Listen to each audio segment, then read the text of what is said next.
আপনি এখানে আসছেন কেন? তোমার নিতে আসছে। আমি তো আপনার সাথে যাব না।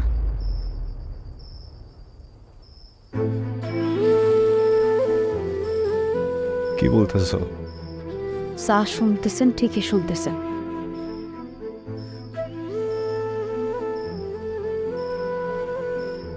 মাথা ঠিক নেই তোমার।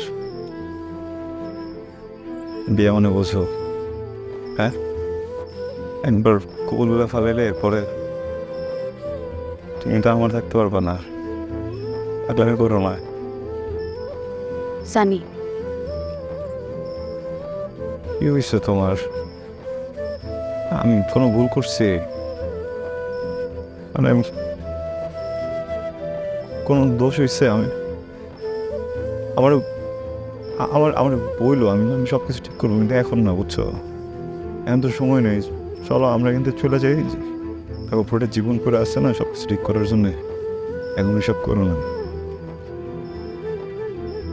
বোঝার চেষ্টা করো। দেখো, মানে আমার জন্য বলতেছি না, তুমি মরে যাবা, বাঁচতে পারবা না আমার স্যার। কে কইছে আমি বাঁচব না? আমার বাসা মরার চিন্তা আপনার করতে হইব না। আমার আব্বা যার লগে বিয়া ঠিক করছে, আমি তারই বিয়া করব। আরেকটা কথা, আমি আপনার ভালোবাসি নাই,